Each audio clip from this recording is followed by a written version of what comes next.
All right, you should have your ebony pencil, a pencil sharpener, and a ruler. If I can find my ruler.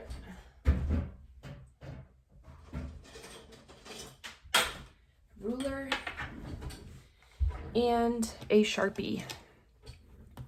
Ebony pencil, ruler, Sharpie, pencil sharpener.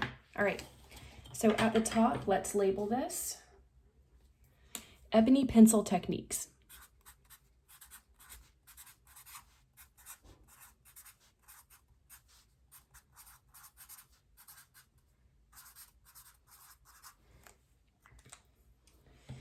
All right, and then with my ruler, what I'm going to do is I'm going to make 5 rows. We're making 5 rows, and inside each row, we're going to have some different boxes. So first, let's hold our ruler this way, and I want you to make a mark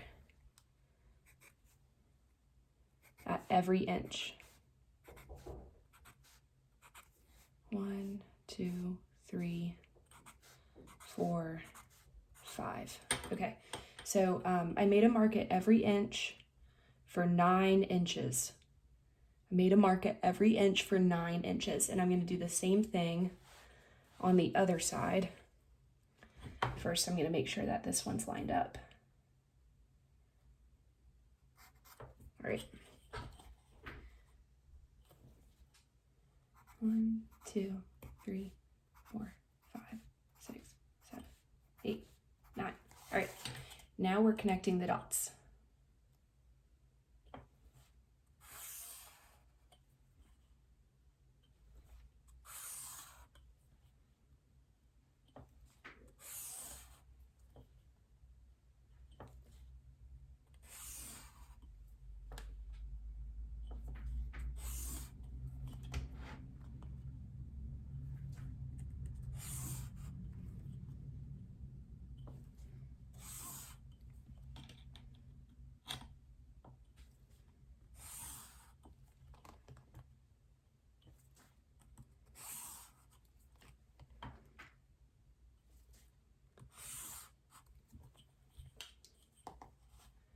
And I'm going to draw lines going down the sides.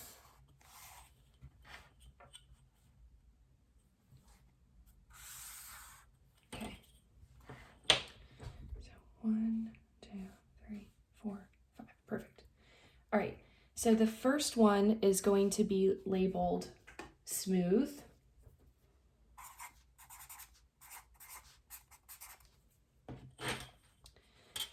All right. And then I need to make boxes going down, and we're going to do every inch. 1, 2, 3, 4, 5, 6, 7.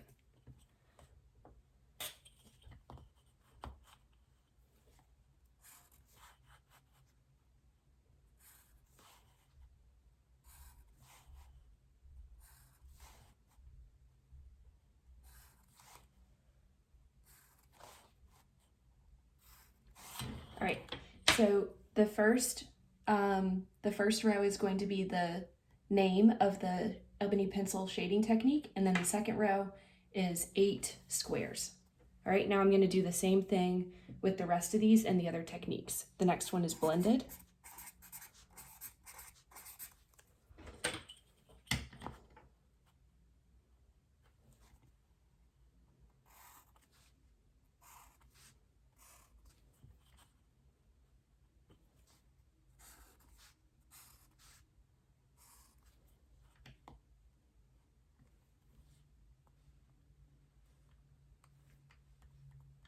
Oh my gosh, I need to make one more row.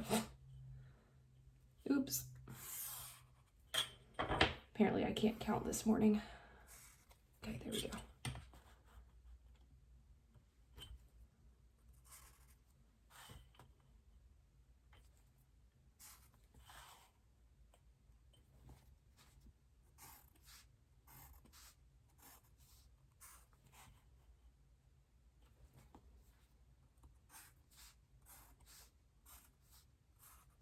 Y'all see how I'm doing every other?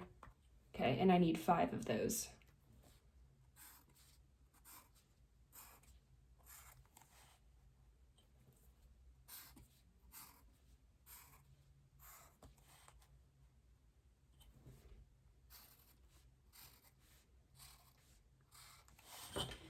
There we go. Smooth, blended, hatching, cross hatching,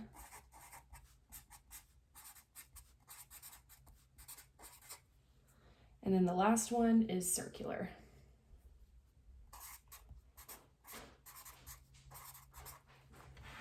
All right, so your sketchbook page should look exactly like mine.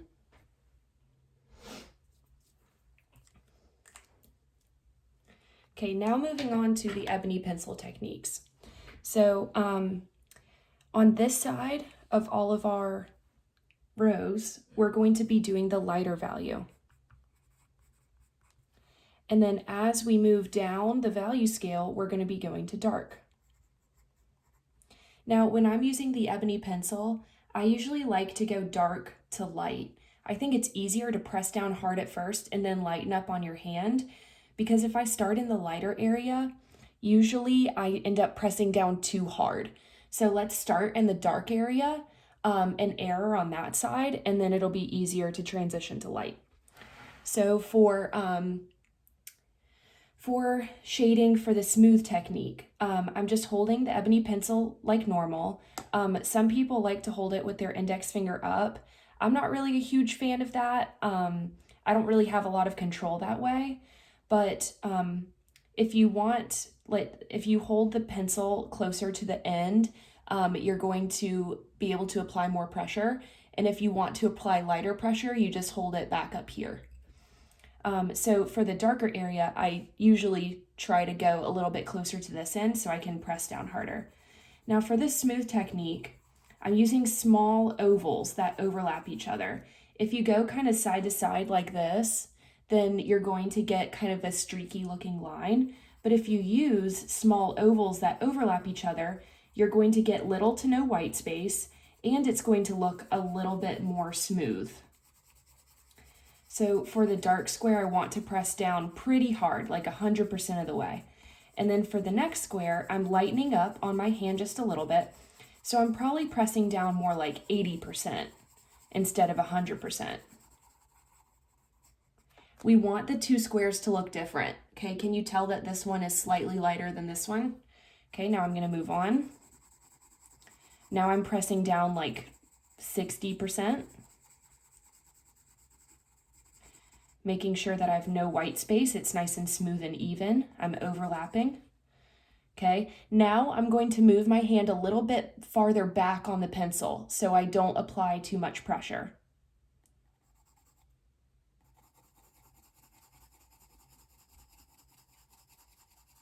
So now that I'm in the middle of the value scale, you should be seeing a medium gray. All right, now I'm hardly pressing down at all. I'm only pressing down like 20% here. Okay, even lighter on this one. I think I pressed down a little bit too hard on that one. I'm gonna make this one slightly darker. And you see how I'm moving my hand back on the pencil? That's going to help a lot. All right, now for this one, I'm trying to go as light as I can. I am barely touching the paper, but still trying to make it look smooth. All right, and then this one, I can leave white. All right, so that looks like a pretty good value scale. I would say that these three right here are looking a little bit too similar. So what I'm gonna do is go back over and make the darker ones slightly darker to make the lighter ones appear lighter.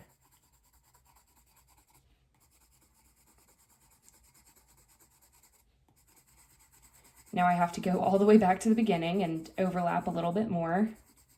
That's okay. But I want the dark values to be really, really dark and the light values to be really light. Okay, I think that looks perfect. I think that looks good. All right, moving on to blended. The blended technique is the same exact technique as smooth, except at the end, what I'm gonna do is I'm gonna take a Kleenex, a tissue, a paper towel, something soft, and then I'm going to blend over it to make it not look smudged, but a little bit more like less of the pencil texture and a little bit smoother of a texture. So for the blended technique, I want you to do the exact same thing that you just did for smooth. And be careful running your hand over the ebony pencil. If you get a bunch of ebony pencil on the back of your hand right here, you could transfer it to other places. So turn your sketchbook around to make your hand comfortable and to make sure your hand isn't going over anything. Or you can put a tissue under your hand.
All right, that looks pretty good.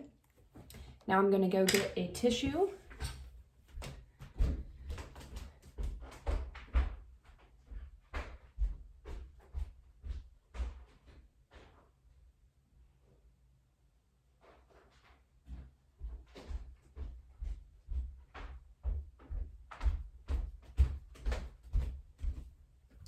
All right, if you don't have a tissue, you can use something soft like a paper towel.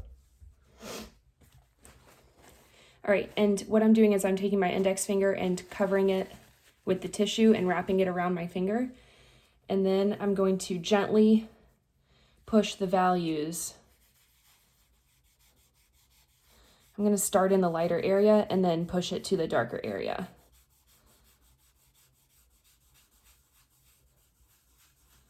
And I'm moving in circles and trying to stay in the lines. Oh, I got a little bit of a smudge outside the lines. I'll have to erase that. So if I had pushed from dark to light, which I almost did earlier, what it's going to do is it's going to push the values this way. So you're going to end up getting darker values where you want your lighter values. So if you work from light to dark, okay, then you're pushing the values into the darker area. Okay, that's going to get you a better result. Now let me get my eraser and just touch up some of the areas that got a little smudged, because we don't want it to look messy. We don't want it to look smudged. We want it to look smooth. Okay, there's a difference. And if you overblend, then you're going to get kind of like this ghosting effect where you start to see the lines underneath your values, and that's not good, okay? You don't want to press down very hard. You just want to press lightly enough that it blends the values, but you're not taking anything up off the paper. All right, I think that looks good. We're going to move on to hatching. For hatching, you need to make sure that your ebony pencil is nice and sharp. So go ahead and sharpen it.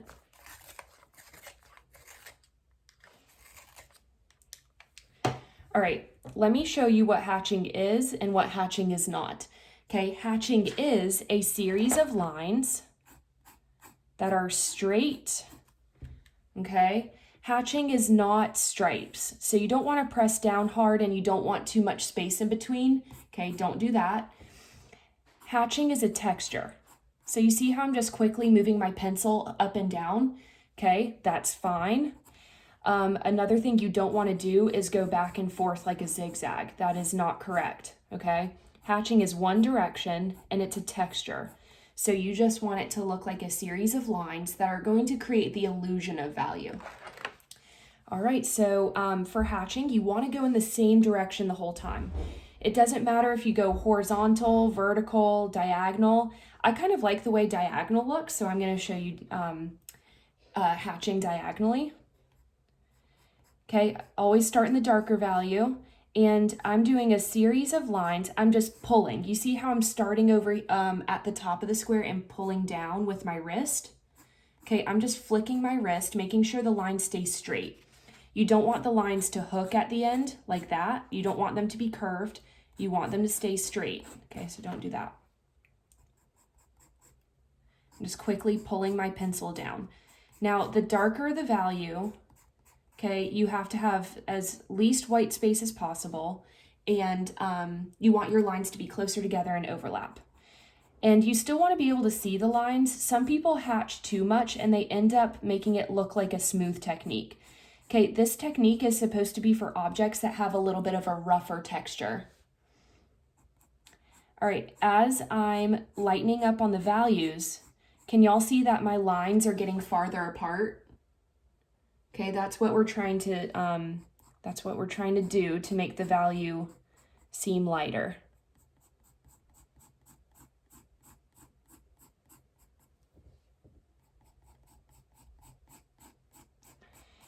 You also don't want to press down too hard on your pencil when you're doing your lighter values. You see how far back my hand is from the tip of the pencil? All right, I'm trying not to press down too hard for my lighter values. And now my lines are going to be really far apart. Okay, so yeah, right now these middle values are not looking dark enough, so I'm going to go back over those.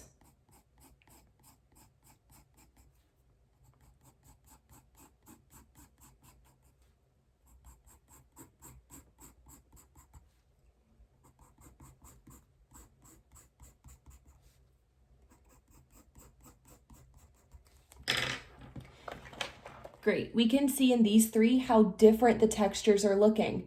So for the smooth technique, I would probably use something like that for an object that was moderately smooth. For blended, this is a perfect technique for like glass or something shiny, something extremely polished. Hatching would be good for something that's a little bit rougher, like maybe wood grain or a basket or something like that. Cross-hatching. It is what you think it is, okay? It's hatching, except we're going to go in two directions. So let's try horizontal and vertical. First, I'm doing hatching vertically, up and down, all right? And I'm going to do vertical hatching on the whole thing.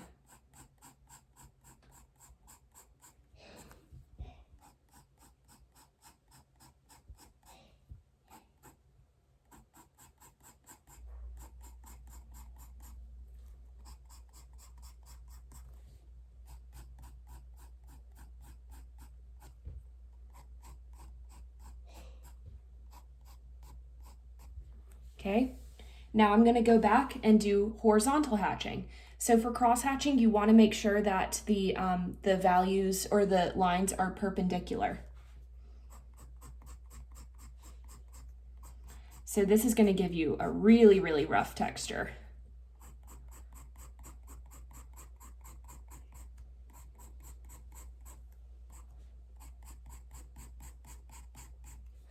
All right, as you move down, your lines should get farther apart. This one's not looking dark enough. I need to go back over it. And I'm trying to press down pretty hard. All right.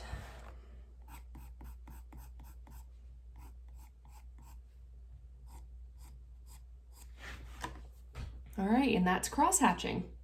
You can see the difference between hatching and cross hatching.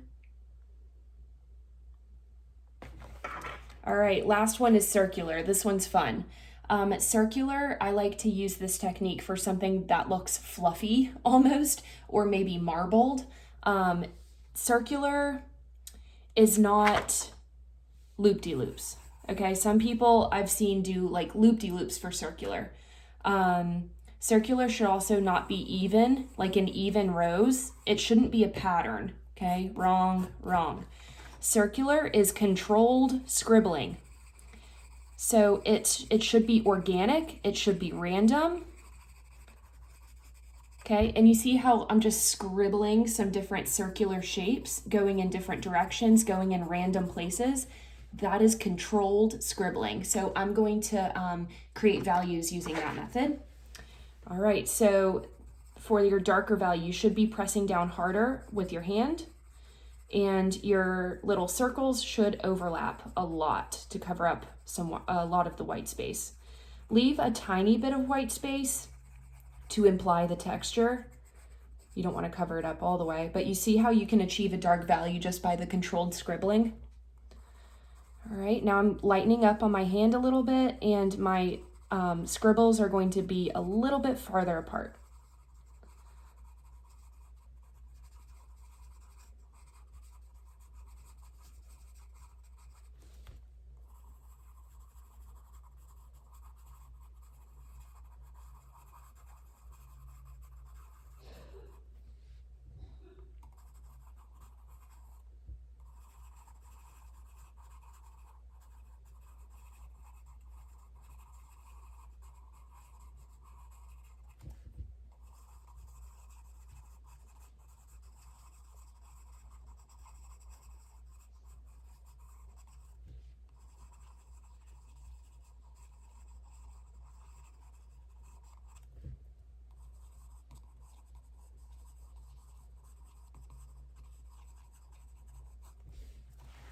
All right, there we go. 5 ebony pencil techniques.